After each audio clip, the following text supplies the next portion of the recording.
Thanks for joining us on the Page One podcast. I'm your host, Luke Peters, CEO of Newer Appliances.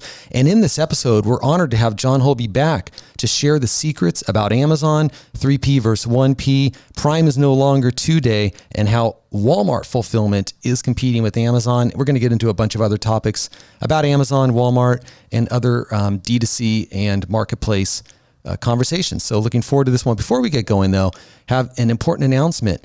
We need your help if you're a vacation homeowner. We have an incredible cause called vetcation.org. This is something that I recently started up, and we're trying to match veterans, families in need, to get a dream vacation for them. So if you've got a vacation home, you know that you've got extra weeks on the calendar, please reach out, go to vetcation.org, or find me on LinkedIn or email me, luke@newer.com. And I'll get you all set up and connected with some awesome people. And, you're really going to make a family's week by helping them on their dream vacation. So please consider that if you're a vacation homeowner. And if not, tell your friends. Cool. So in this episode, again, we are bringing back John Holby to talk about all things Amazon and some things Walmart. So John, welcome to the Page One podcast. Hey, Luke. Thanks again for having me.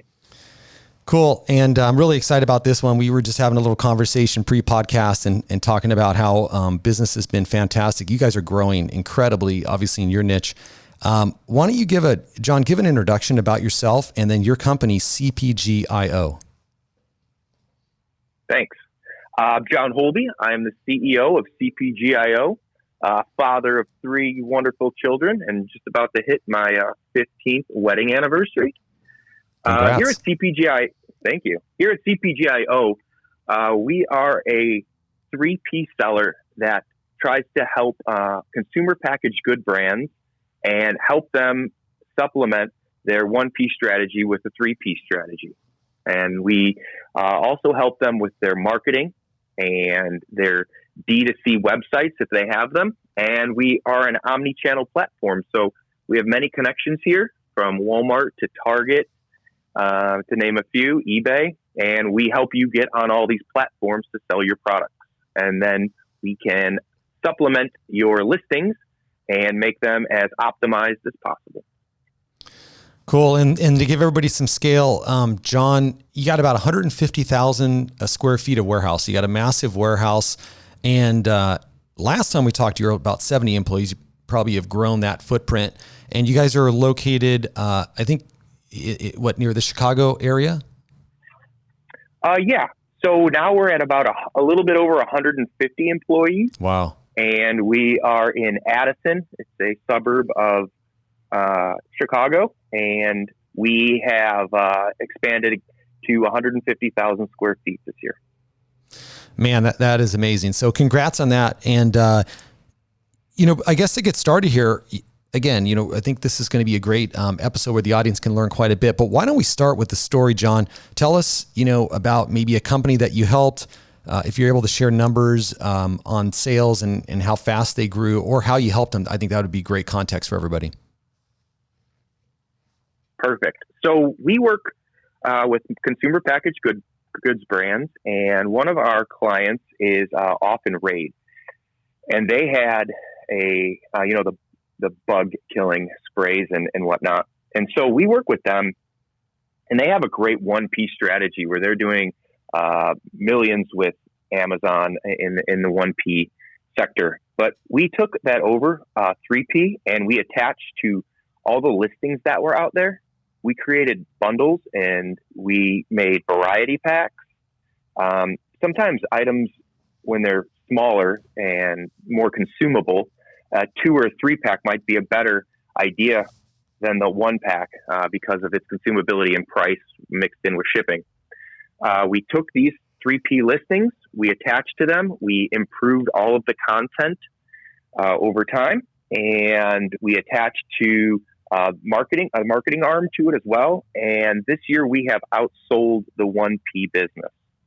So they are very happy about that, as well as I believe it's more than 2x what the 1P business did. Wow, that's crazy. So let's break it down. So they're still selling 1P. How are you guys out competing? Is it because they're selling singles and you guys are selling like these different variety packs? Yes.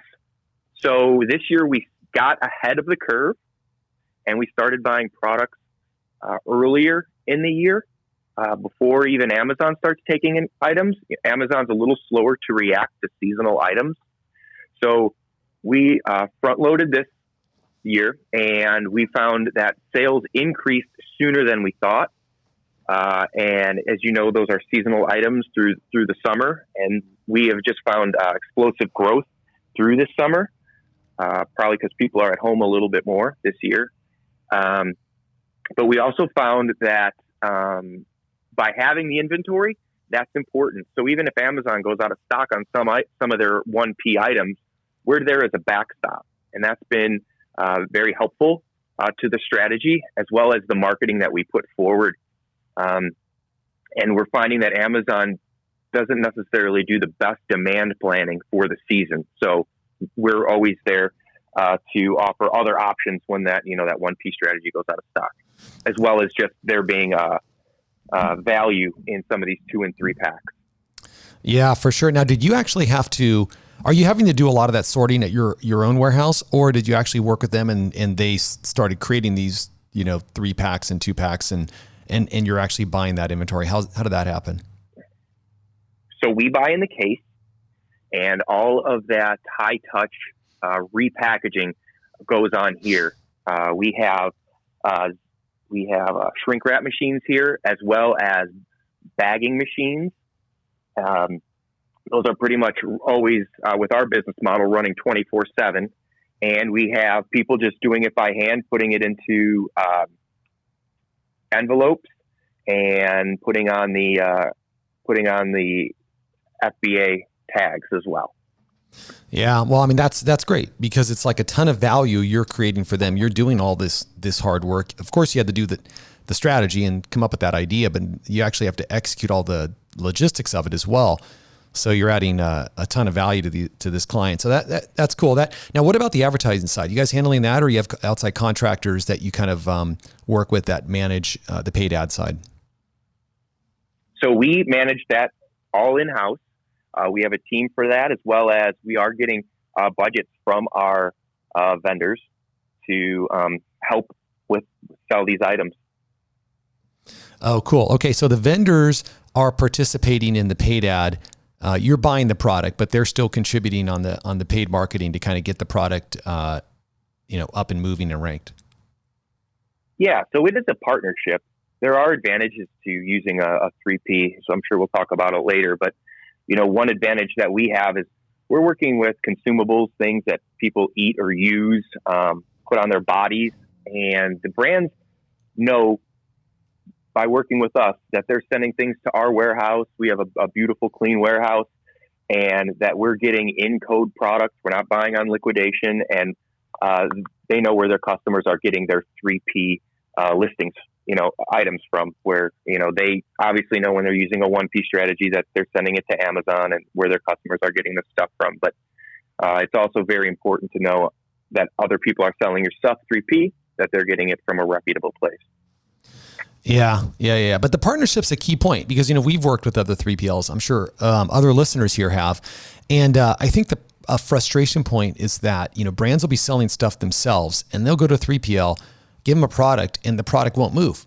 And maybe the 3PL, and it's not even a 3PL, it may be a company literally doing a bit similar business model to what you're doing. The product won't move and they're just kind of like, well, it ain't selling. And then, on the brand side, you're like, well, you got to put some ad spend into it. And then on their side, they might be thinking, well, there's not enough margin for that ad spend. And so you guys are kind of solving that problem by just being upfront about it. And it sounds like some brands, will contribute a certain percentage to ad spend, just knowing that's kind of part of the business model right now. Yeah. Another thing to add to that is most of the time we are purchasing the inventory. So we're in it together. If I'm going to be buying it, it is in my best interest that I'm going to be selling it. So that's what our team does here. We take in the product and then everyone gets to work on figuring out how to get it out of here. Yeah, that's awesome. Well, listen, let's run through a few of these questions. I mean, that was a great story to kick it off and get some context here. And why don't we just jump into a few tactical questions here, but let's talk about reviews. So I know I probably asked this question last time, but are there anything new come up in as far as review programs, or what do you think, if you could just put a formula together, is the best way or the best 3 or 4 things brands should be doing to increase the amount of reviews they're getting from Amazon? Obviously there's Vine and stuff like that. You know, that's expensive. Yeah. So, you know, we're using Prime for reviews, but I'm wondering if, you know, you have any other examples of like a formulaic way to think about, you know, increasing the number of reviews, whether that's inserts into the products or anything you guys have seen that has helped out. I agreed that adding those inserts into the product is a good way to solve a lot of problems, from customer service to getting reviews. We're also finding that, you know, possibly using some influencers and social marketing is a way to get reviews. If those influencers are asking you to try a product and then review it, is another way that, you know, you can really get more eyeballs on it and get more reviews on Amazon. Cool. Okay. So what percentage of total sales have you seen that Walmart is compared to Amazon? The reason I ask this question is just, you know, then, you know, people listening kind of dream or think about, wow, I should be doing more on Walmart, or I'm actually doing great on Walmart.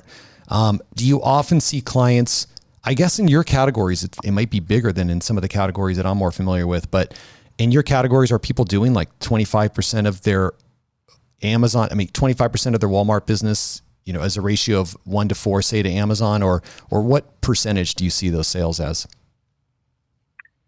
That's a good question. It really depends from brand to brand, but we're seeing anywhere from 10 to 25%. Also keep in mind that Walmart still is the number 1 online grocery store out there. So it is a good place for our products to be placed on Walmart as well. And when you say people doing Walmart, there's that, just like saying, oh, I'm doing Amazon. It's a very, very big marketplace with a lot of different ways to sell on there. And we'll talk about that. So where has the success been? I'll kind of kick it off with a few questions. So sometimes with Walmart, buyers can be a challenge. They've kind of aligned the buyers where instead of a online and then a separate in-store, it's an omni-channel. And if the online business isn't that big, you know, they're going to focus on the in-store business and not give a lot of attention there in some cases. Have you seen the same thing, or are you primarily working on the marketplace side anyways on the Walmart or for Walmart? So we work with Walmart in 3 separate ways. The DSV, that's where we are selling directly to Walmart, and they're setting the price. We do Walmart Marketplace as well, and we put many of our listings on there as a third party. And we have just started using WFS, Walmart Fulfillment Services, and this is their version of FBA. It competes with the FBA type model. You're going to put your inventory into their warehouse, and they're going to give you the 2-day badge, if you will, same as Prime. And that also gives you a few other additional resources like a search boost. You're going to get a WFS tag. You're going to get buy box prioritization over the other marketplace sellers. And you're going to be able to use the Walmart Easy Returns program. And that creates more conversion. And we're seeing when we take these items from the Walmart Marketplace and we put them on Walmart Fulfilled Services, that we're seeing about a 40 to 50% boost on average. The first example that we sent out there was the Arizona Arnold Palmer half and half iced tea drink mix.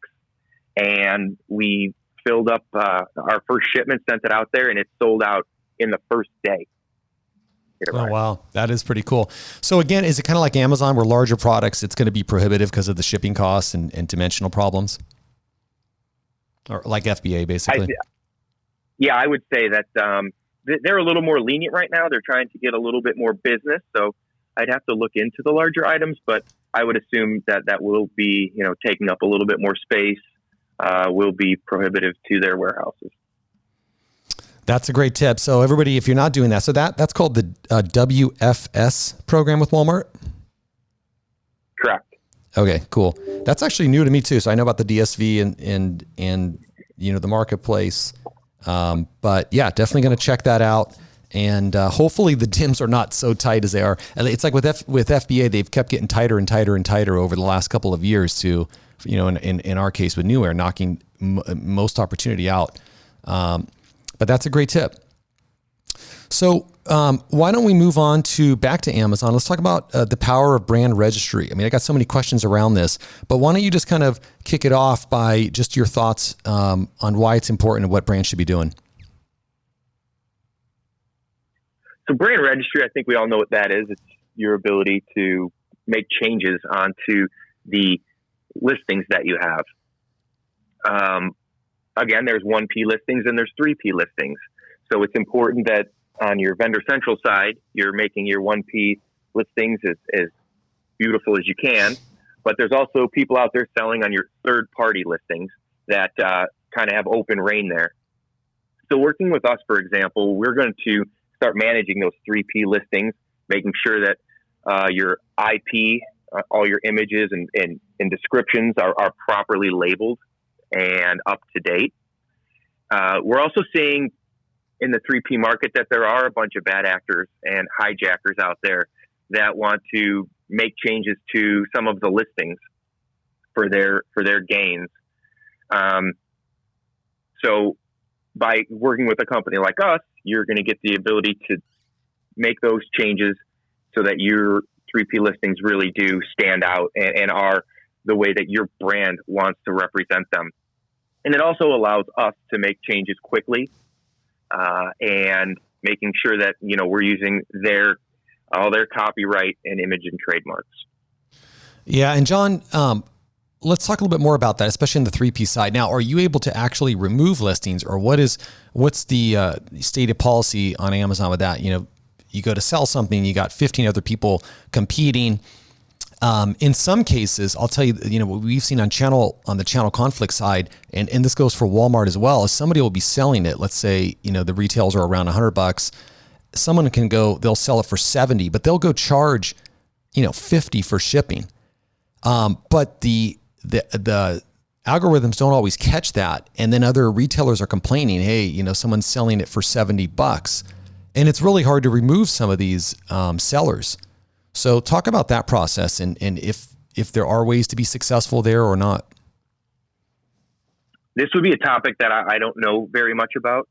I think, it is very difficult to get like third parties that are doing these types of things with brand registry. Amazon doesn't want you to use your brand registry for you to be getting other sellers off of listings, especially when I get your example, but in their eyes, someone is offering an item at a better price, and that's what, at the end of the day, Amazon wants. Whether their algorithms are good enough to catch that or not, they tend to want that type of competition, I guess. Yeah, it's tough. It's like it's a wild west crazy world out there, and other buyers see it and they're getting upset and they're thinking they're getting a bad price on the product, and at the end of the day, you got to convince everybody that, hey, this is just a random someone out of their garage and they're charging all this shipping and they're really not competing with anybody, but throws everything off. And I'm really surprised actually that their systems don't catch this, but we've seen it. But yeah, that is it. Yeah, go ahead. We're in a situation right now where we have brand registries for our brands, and Amazon buys some of these items 1P, and we're creating a variation of that, and maybe in a 2 or a 3 pack. And because we're brand registered, Amazon is sending us warnings that they buy this 1P, we better stop selling it in multiple packs and because we're hurting their 1P business. And other 3P brands that aren't brand registered are not getting these warnings at all. So that seems odd, but it is going on right now. Yeah, no. There's a lot there. There's definitely a lot there, and I've heard the same thing. So we'll have to talk again. You can tell us how you navigated that. But definitely having a good relationship on the 1P side with the buyer is super important, I would say, in that situation. regardless of what's going on the 3P side. If the sales are large enough and if there is that relationship, it helps. If the sales aren't and there isn't that it's not big enough to have that constant communication, then I would guess that could be an issue. Talk about 3P market versus 1P market as a percent of sales. I believe the share has been going up, right? Is that the same thing you're seeing? I mean, that's kind of what your model is based on. Are you able to kind of speak to that? Yeah, that is, and that's true what you just said. Every year, the 3P market is growing over the 1P market. I think we're somewhere between 60 and 70% of all Amazon sales have gone 3P. Wow, that is, and why do you think? I mean, what's the main reason you think that the trend is going that direction? I believe it's just a good business model for Amazon. For one, when Amazon buys 1P, the cost immediately becomes Amazon's cost, and they pay you.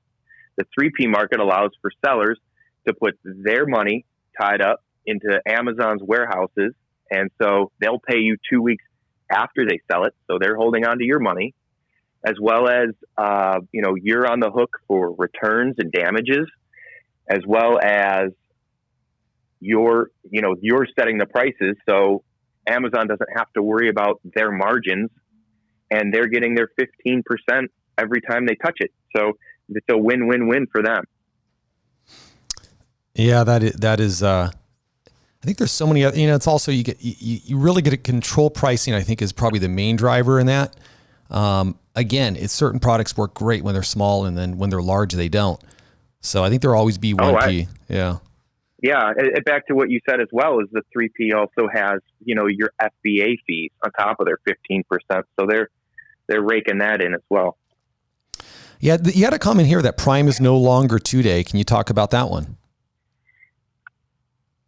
So Amazon, in their ever-changing world, is so customer-focused. And right now they're trying to give the best customer experience with the fastest possible shipping time, while keeping, their low price. Right now, there's so many items that deliveries show up in one day. I've even got items the same day now. So this is kind of the next evolution. And then you've got Instacart that's making these gains for their same-day delivery program. So Amazon's just trying to step it up as well and be competitive in that market. We also know that Amazon fulfillment centers are showing up everywhere. I got like 3 of them by my house, as well as those delivery services. This is great for customers, but this puts a huge emphasis on the carriers that we're using when we're not putting things in Amazon warehouses, and it's affecting your ship time as well as affecting your price, because you have to compete with things like that. Yeah, that is so interesting. And it's you're Amazon expert. Obviously, you work in this space, and I always ask people who's going to be a challenger to Amazon? I mean, there's nobody right now. But why don't we kind of, we're getting here to the end. Why don't we finish it up with another comment that you brought up, which is pretty interesting. And I actually haven't really been on top of this one, but you said Deliverr and Shopify are also taking inventory into their warehouses. Is that a plan or a partnership plan maybe to compete? I know Google also kind of tried to compete with Amazon. I don't know how explicit it was, but they were trying to create some business models around that and putting brands together through Google Shopping and stuff. But are you kind of seeing the same thing with Deliverr and Shopify? Is that what you're getting at here? Yeah, the point I'm really trying to make here is that Shopify is a very strong way for your brand. So if you're selling on Amazon, and that's great, but also put up a store on Shopify, and that's something we do here at CPGIO is we design and launch stores as well as add the marketing to them. And some of the advantages you're going to get is you're not going to be paying your Amazon fees, so your prices can be reduced a little bit. Out of the one warehouse that we have here located in Chicago, I can get to like 66% of the country in 2 days and like 90% in 3 days. So your customers are going to get a great experience with the shipping. But you're also going to be able to merchandise your products a little bit differently. Let's just say you have merch, or you have, a kit or a bundle or like a gift basket those aren't going to be lost on pages 70 and 80 through Amazon search. You're going to be able to kind of show what you have in a more condensed space. And a lot of people go to these websites because they're brand ambassadors. So they want to see what you have on your website and they want to be part of your brand.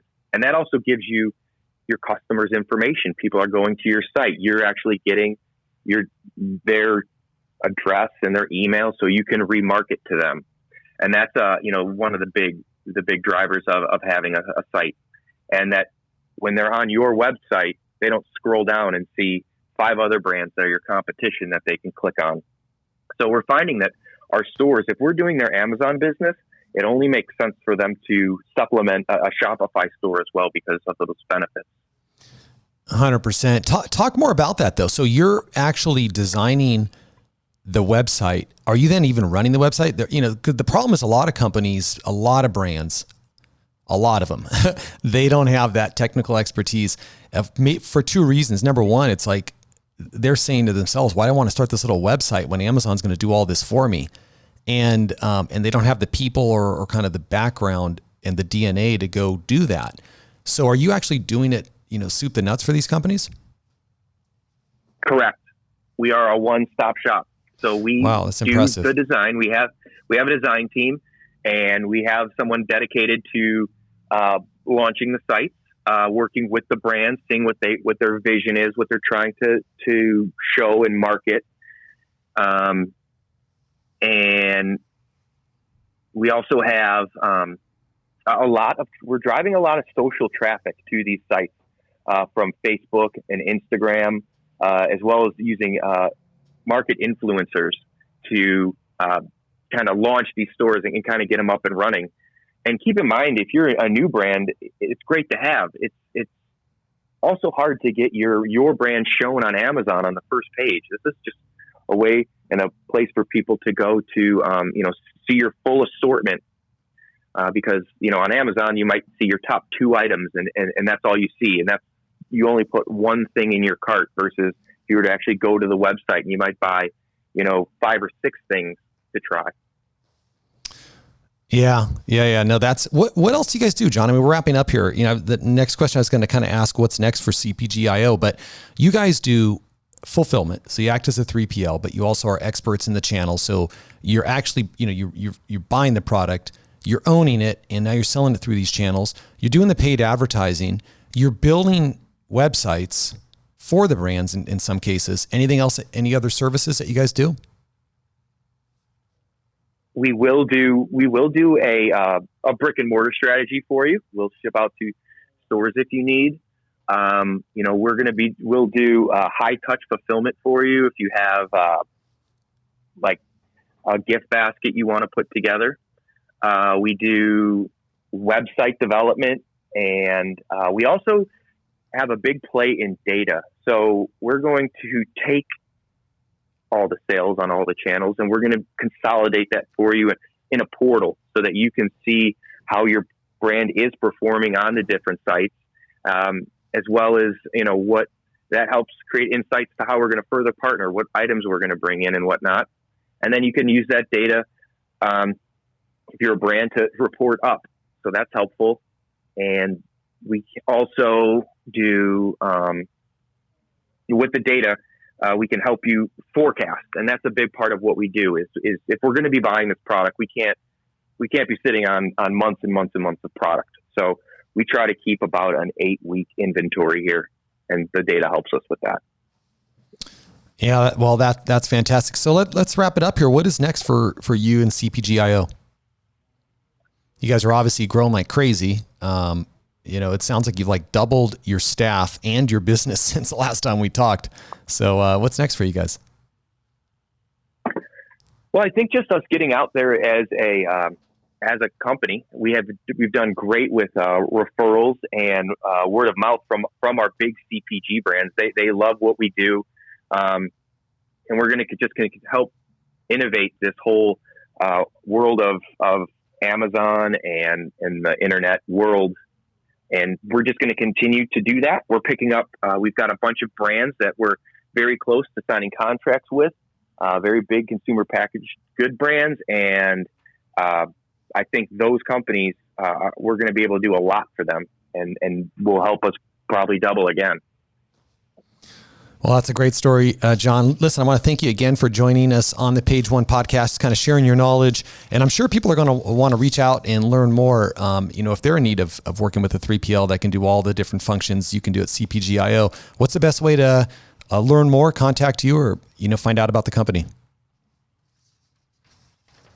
Yes. So I can be reached at john.holby@cpgio.com.